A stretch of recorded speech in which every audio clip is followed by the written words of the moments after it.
आजको हाम्रो special cook चाहिँ हाम्रो भाइ हुनुहुन्छ यहाँनिर एकदम मासु पाक्ने कोकले चाहिँ यहाँ हो यो चाहिँ कुखुराको मासु लोकल कुखुराको मासु हो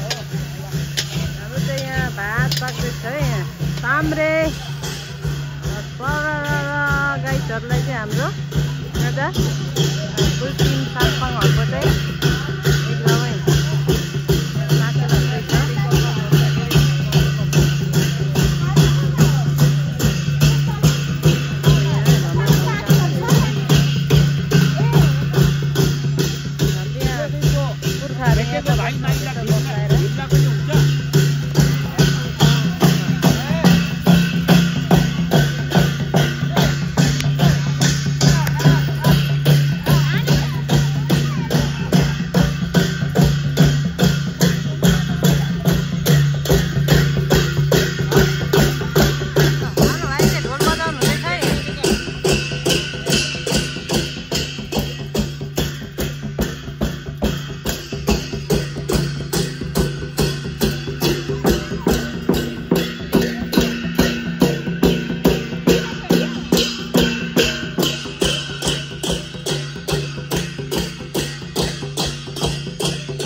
मासु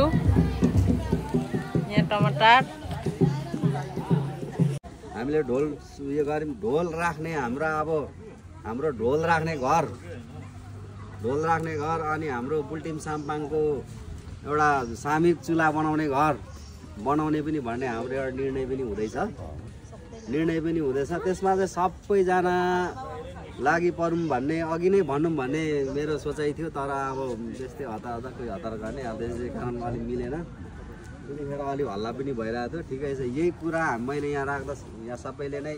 उहाँहरूको कानमा पनि उहाँहरूको छेउमा पनि पुर्याइदिनु अवश्य नै पुग्छ पनि होला हामी यो मिटिङमा पनि कुरा पनि हैन हरेक मिटिङमा राख्नुपर्छ त्यसै कारणले अब यो राख्ने घर ढोल राख्ने घर अथवा चुला बन्दैछ त्यसको लागि अब हामी एकजुट भएर लागि परेर हिँड्यौं भने अघि बढ्यौं भने अवश्य छिटै नै हामी आफ्नो ठाउँमा गन्तव्यमा पुग्छौं जस्तो मलाई चाहिँ लाग्छ त्यसै कारणले अब आउने पालोदेखि आउने मिटिङदेखि यो कुरामा अब यो सानोतिनो अरूहरूलाई पनि अब ल है यस्तो गर्दैछौँ भनेर हाम्रो देश विदेशमा बस्ने हाम्रो दाजुभाइदेखि लिएर अन्यथा अब यहीँ बस्ने अब कानुन सम्बन्धी जान्ने सबै सम्बन्धी जान्ने मान्छेको सल्लाह लिँदै हामी अघि बढौँ र यही तरिकामा हामी अब 3 महिनामा भेला त अलरेडी छँदैछ। यसै गरी हाम्रो बालबच्चालाई नै भेला गर्ने